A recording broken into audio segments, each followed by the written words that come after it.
Assalamualaikum and a very good morning to all of you who's watching this video. Today, I am going to present about intercultural communication. So this video is going to be separated into 4 parts, which is first one is introduction into intercultural communication. Second will be the defining of intercultural communication, and third will be the challenges of the intercultural communication, and also the fourth one will be the effectiveness of the intercultural communication.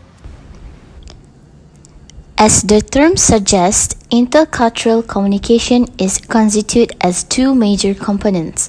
Communication is a dynamic process in which people, through the use of symbols in particular settings.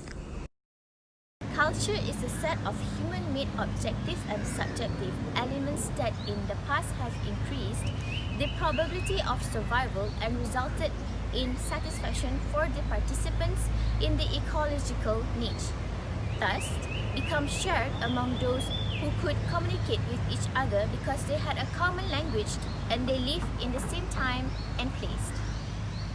One of the first places you'll notice this diversity is in the smiling faces of those waiting to greet you.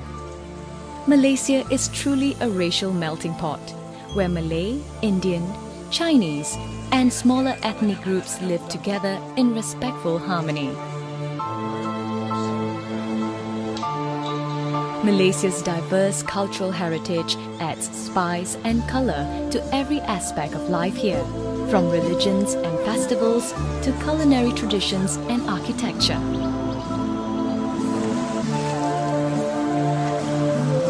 The national language is Malay, but English is widely spoken, making it a breeze for travellers to find their way around and to get to know the locals.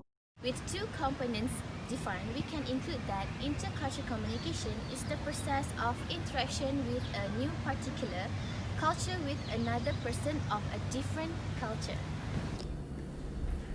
In other words, intercultural communication is when a member of one culture produces message for consumption by a member of another culture.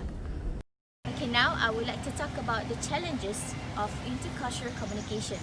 The first one will be different communication styles.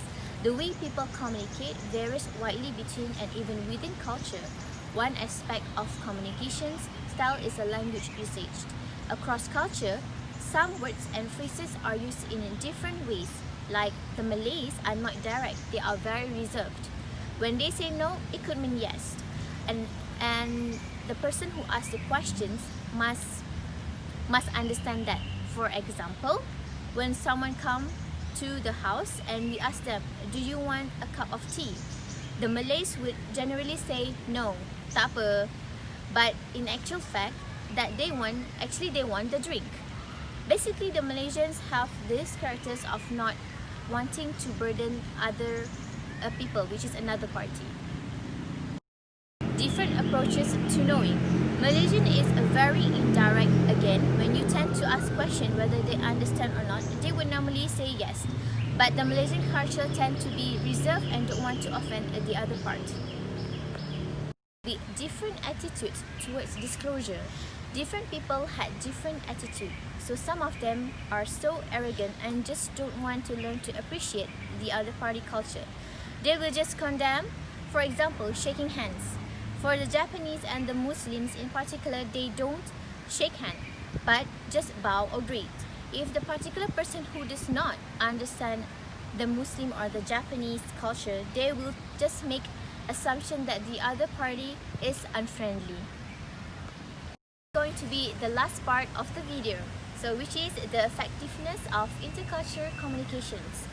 So, intercultural communication, the first one will be multicultural communication, for example, workplace and school.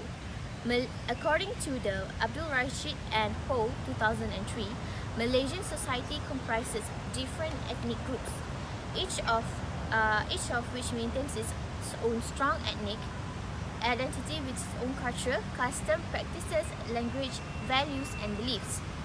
This interaction can also be extremely rewarding, aside from the personal benefit of meeting interesting people, learning about other culture, and how to communicate more effectively. Working with a diverse group also contributes to the success of the company we work for. Number 2 is a festive celebration.